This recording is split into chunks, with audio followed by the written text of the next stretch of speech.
Once in a while the weather goes crazy.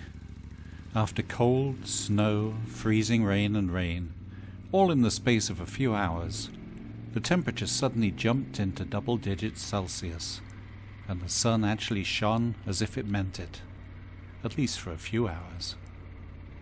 I still hadn't really had a chance to experience the Eldorado's refreshed engine, so I dropped Norm a note suggesting we meet for lunch in Westport, which was close enough to home that if something should go amiss, getting the bike home again wouldn't be too arduous.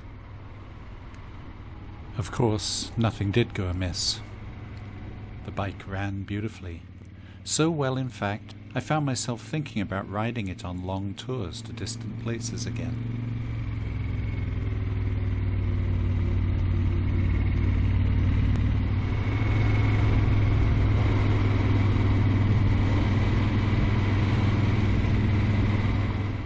After lunch, I took the long way home, heading over to Davis Lock on the Rideau Canal to see how the water was running.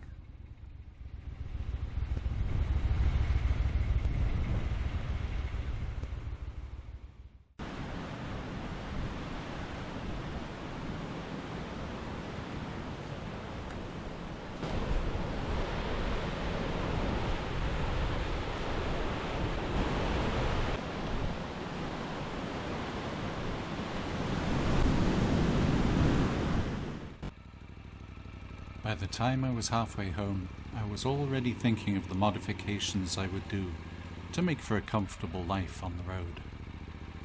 The following morning, I quickly added the old buffalo fairing and bolted a large lockable waterproof box on the rear rack. Norm and I were going to meet up for lunch again, this time a little further afield. It would be a valuable shakedown trip for the newly clad bike. The run-down Burridge Road can be a little bumpy, especially in the spring as the frost starts to come out of the gravel. But on this day, it didn't have any more than the usual potholes and loose spots. Even so, when I stopped for a quick break at the paved road intersection, the electrics were dead. A critical red wire between the battery and the ignition relay had broken loose at the battery end. No matter. A couple of minutes with a 10mm wrench, and we were back in business. That's why we call these first runs shakedown trips. Pound the bike enough, and any little problems should show up eventually.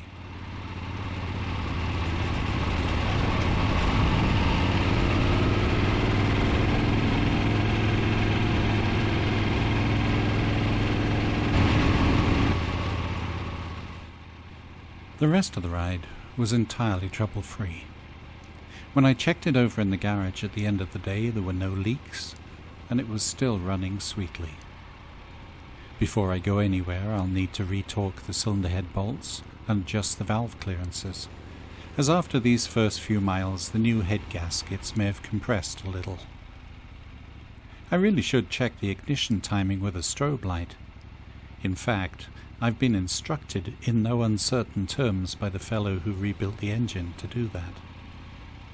I'll probably get around to it, honest, but it seems to be running nicely on static timing.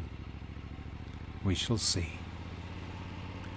So keep an eye on this channel while I keep an eye on the weather. As soon as it's feasible, I'll be off.